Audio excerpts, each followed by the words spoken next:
Hello, so if you clicked on this video, it's because you're interested in finding out more information on how to create your own business and what permits you need exactly to do that. Well, if you stick with me to the end of this video, I'll be able to show you all the steps you need in order to create your own business. Step 1. If you want to start a business that's mostly focused on online marketing and sales and not so much on having a physical location, you're going to first need a home occupation permit. Now, this is an application, so it does come with a fee. I personally paid $175 for it at my city, but it does vary based off of where you live.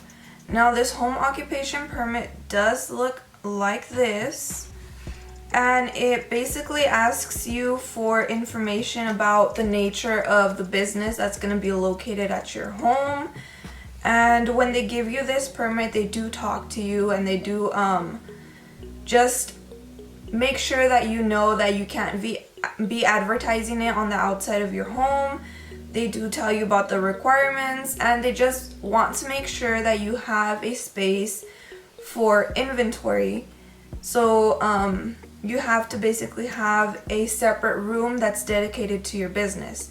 Now, they don't go and do an investigation, don't go and see if you actually have the room, but they just want to verbally hear it from you.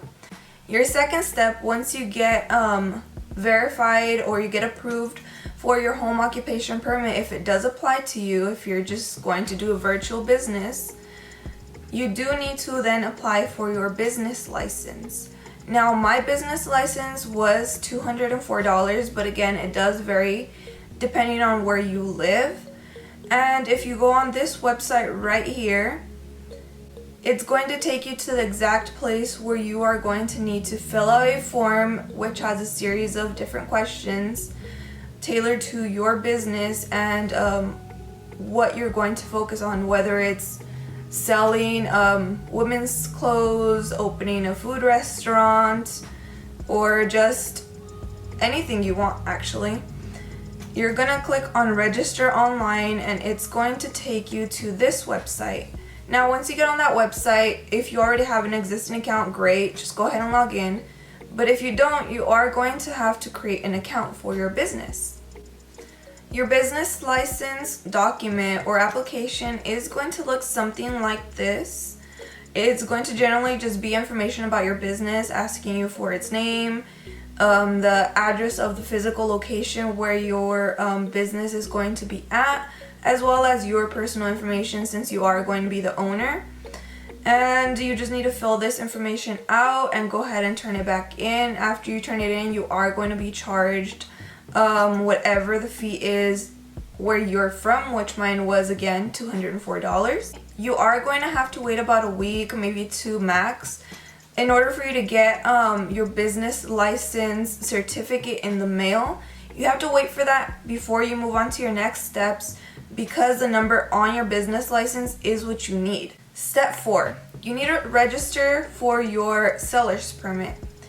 Your seller's permit, in other words, is your wholesale license, which is going to allow you to purchase items in bulk without being taxed from wholesale vendors. Step 5, you're going to have to create a EIN number. This EIN number is basically like your business's own social security, I would call it, because it is the number that identifies your business as its own identity when you go and do your taxes. Now, once you click on the link, you're going to be led into this application. In this application, you are going to have to choose what best identifies your type of business, which if you're small and you're generally just your own person starting your business out of scratch, you don't know anything yet, you are going to be an individual or sole proprietor. But it does give you more options, and according to what you select, it's the information it's going to be asking from you.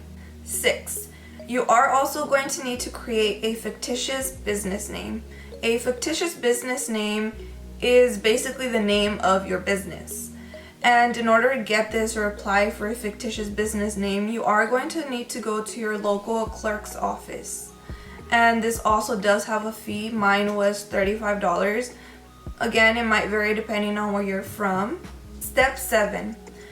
Now, once you filed for your fictitious business name, you're going to take one of the 3 copies that they're going to give you there, and you're basically going to make a newspaper posting. This posting is basically a legal documentation that proves that you have already filed and begun your business.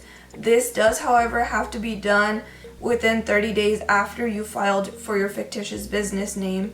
And generally, once you go and make the listing, they are going to send you proof.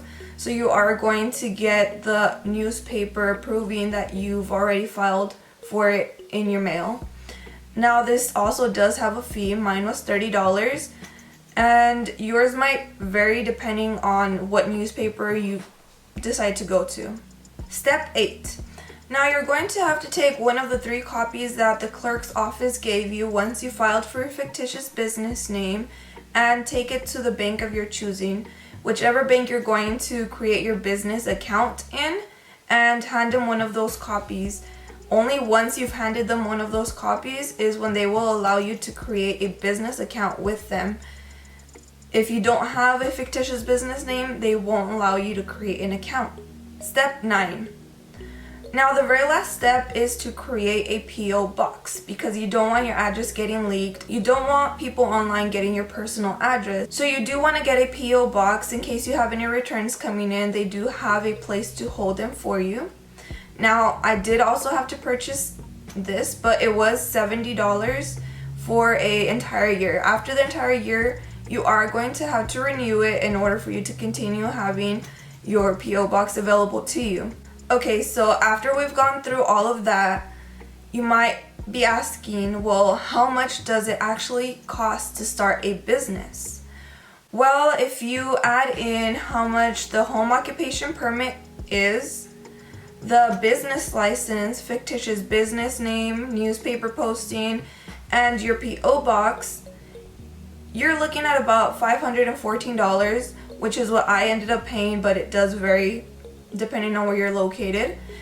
So this is without product. Now, if you want me to break it down further and tell you how much you're looking at about when you're starting a business with product from the wholesalers, go ahead and leave a comment down below if you want more information, and I'll be more than happy to break it down for you further.